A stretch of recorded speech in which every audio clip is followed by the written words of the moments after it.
un grand allié du Rwanda. On se demande ce qui se passe. Pourquoi les États-Unis se lèvent justement pour accuser directement le Rwanda d'être en train de s'organiser pour déstabiliser Bujumbura? On est au niveau des États-Unis avec un pompier pyromane qui n'a aucune honte.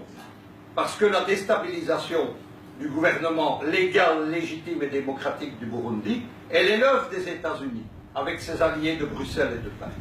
Mais ce qui se passe, il faut retourner, on me dit que j'en parle souvent, mais au fameux sommet USA-African Leader d'août 14.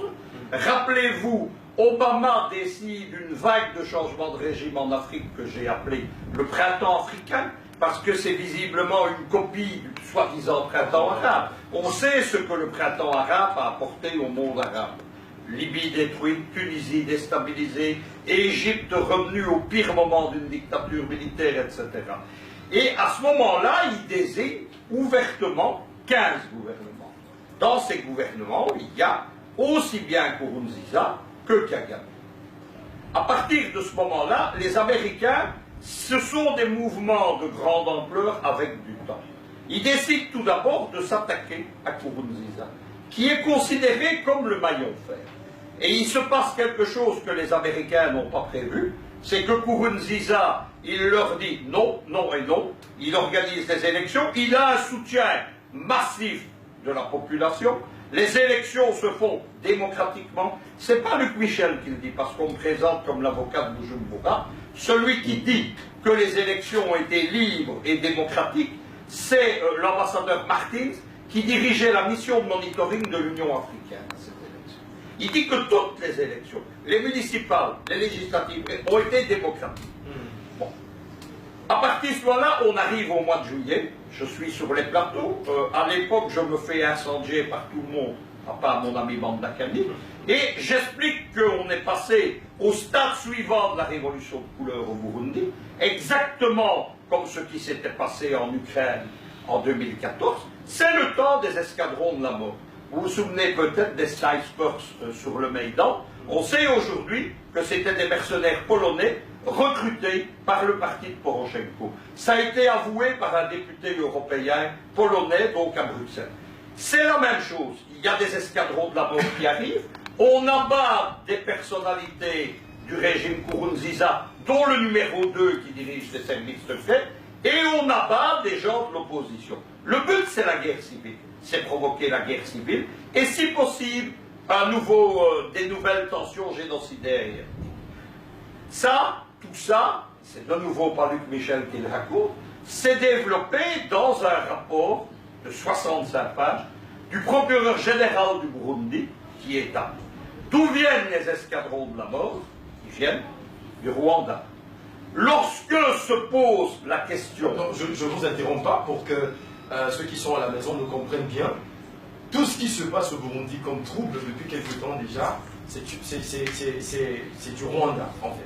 Non, c'est des États-Unis qui se servent du Rwanda, je vais y arriver. D'accord. Bon, qu'est-ce qui se passe alors à partir de ce moment-là? Lorsque l'Union africaine propose d'envoyer des troupes d'interposition, Bujumbura dit non dans la capitale, mais ce qu'on n'a pas expliqué, à part moi non plus sur les plateaux d'Afrique Média, le ministre des Affaires étrangères Niamitwe, que dit-il? Il dit nous sommes d'accord pour une mission, mais envoyons-les où il faut, sur la frontière du Rwanda. Le Rwanda n'agit que parce que les États-Unis veulent la tête de Nkurunziza. Ce qui se passe avant les escadrons de la mort, c'est-à-dire la révolution de couleur, la tentative de putsch qui est quasiment patronnée par l'Afrique comme au mois de mai, qui échoue, la tension pendant les élections, qui concerne ce que mes collègues de la presse russe ont appelé un Maïdan burundais, parce que ça ne concerne que quelques quartiers de la capitale.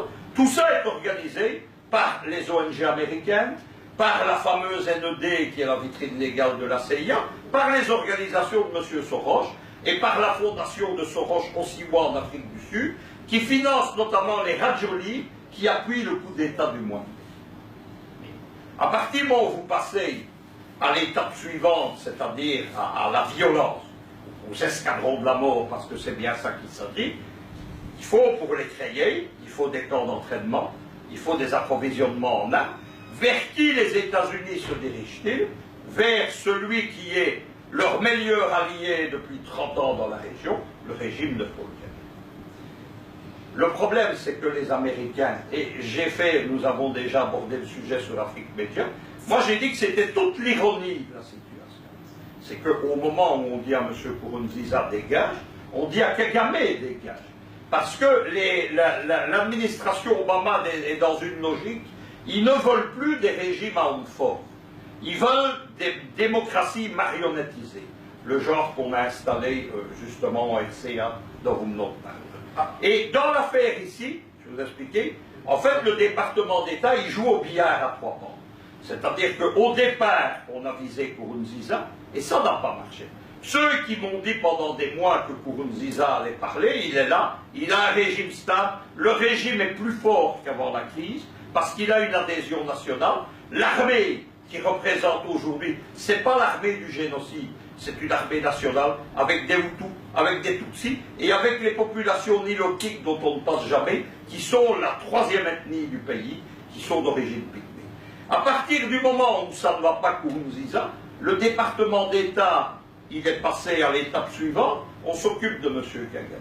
Et ils sont en train de lâcher celui qui a fait le sale boulot. Kagame. Pourquoi est-ce qu'ils sont en train de le lâcher? Ils sont en train de le lâcher pour 2 raisons.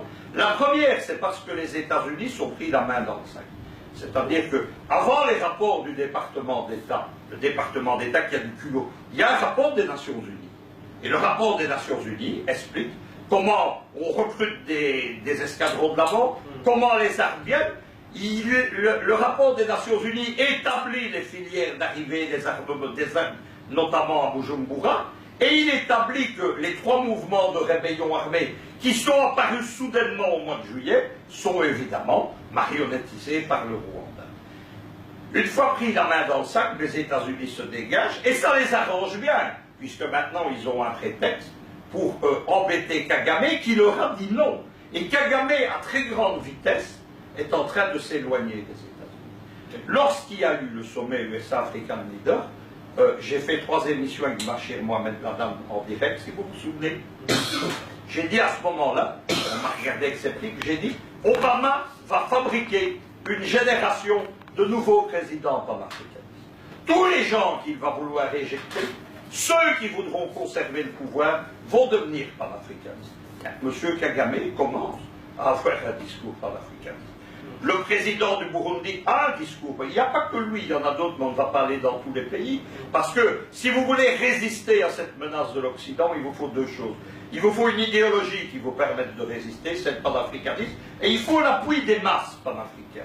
Nkurunziza les a. Et donc, à partir de ce moment-là, vous avez toute cette comédie du département d'État, où les gens qui ont mis le feu, qui jettent du pétrole, qui ont allumé la mèche, si Obama n'avait pas soulevé le problème de l'élection au Burundi, n'avait pas soulevé le problème de l'élection au Rwanda et dans d'autres pays, il n'y aurait pas tout ça. Ces présidents ont été réélus sans problème. Et vous avez donc le pyromane qui a encore les mains dégoulinantes de pétrole, qui a encore le briquet dans la main et qui fait maintenant la leçon à Kigali. Voilà où on en est. D'accord. Donc l'accusateur...